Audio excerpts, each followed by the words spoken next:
मंडळी, पुन्हा एकदा आपल्या रेसिपीमध्ये स्वागत आहे। आणि आज आपण बनवणार आहे साऊथ इंडियाची फेमस रस्सम रेसिपी।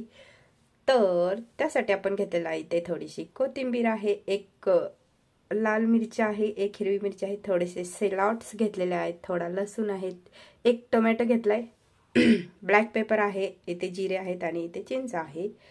तर आता मी हे शेलॉट्स थोडा वेळासाठी बाजूला ठेवते। आणि आता आपल्याला हे सगळं साहित्य जे आहे ते मिक्सरच्या भांड्यामध्ये टाकून घ्यायचे।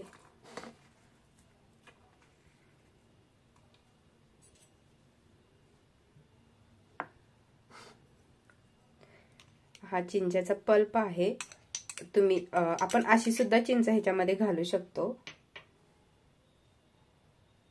आता आपल्याला घालायचं ह्याच्यामध्ये 1 चमचा जिरे, म्हणजे 1 चमचा ब्लॅक पेपर म्हणजे काळे मिरे आहे ते।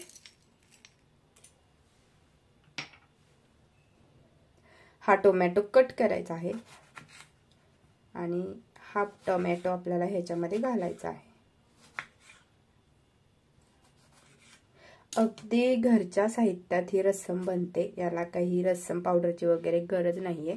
आणि मी जेव्हा 2 वर्षापूर्वी आले होते बंगलोरमध्ये, तेव्हा मी फर्स्ट टाइम रस्सम पिलेले आणि खूप आवडली ती रस्सम। त्या म्हटलं चला आता तुमच्यासोबत सुद्धा ही रेसिपी शेअर करावी। त्याच्यामध्ये थोडंसं पाणी घालायचं आपल्याला बारीक करण्यासाठी आणि मिक्सरला आपण फिरवून घेऊया।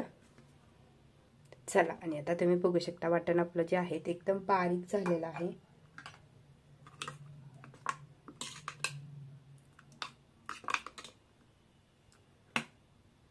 चल, आणि आता आपला जो हा हाफ टोमॅटो आहे तो आपल्याला बारीक कट करून घ्यायचा आहे।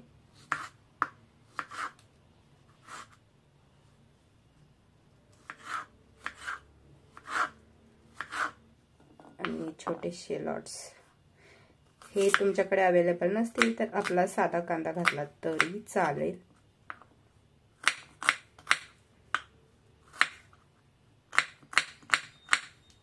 तेल छान गरम झालं, याच्यामध्ये मी घालणार आहे थोडीशी मोहरी।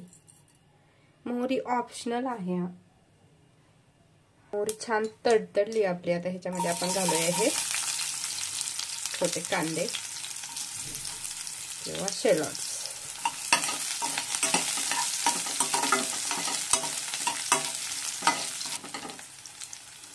आणि आता आपण याच्यामध्ये घालणार आहे टोमॅटो।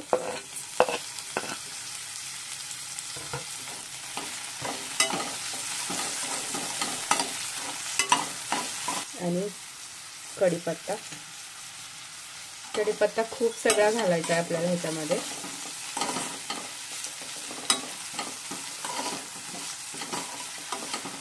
त्याला या स्टेजला घालायची आपल्याला हळद पावडर।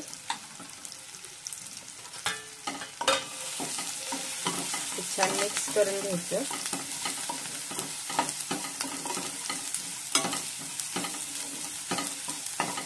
तर आपला कांदा आणि टोमॅटो छान भाजलेला आहे। आपण याच्यामध्ये आपला जो मसाला आहे तो घालून घेणार आहे।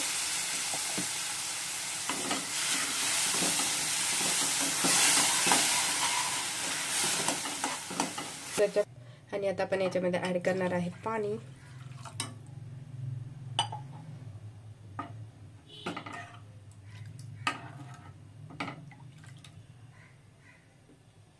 आणि टेस्टनुसार आपण ह्याच्यामध्ये मीठ ऍड करणार आहे। चला, आता याला छान उकळी आणायची आपल्याला। चला, आता आपली रस्सम मस्त उकळलेली आहे, ह्याच्यामध्ये घालायची आपल्याला कोथिंबीर। चला, आणि आता मस्त गरमागरम आपण हिला सर्व करूया।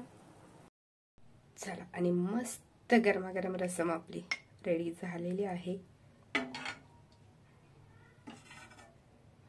एकदम मोजक्या आणि घरच्या साहित्यात ही रस्सम बनते आणि ही एकदम ओरिजिनल म्हणजे अशीच असते इथं। तर बऱ्याच रस्समच्या रेसिपीज आहेत, टोमॅटो रस्सम, तूर डाळ घातलेली रस्सम।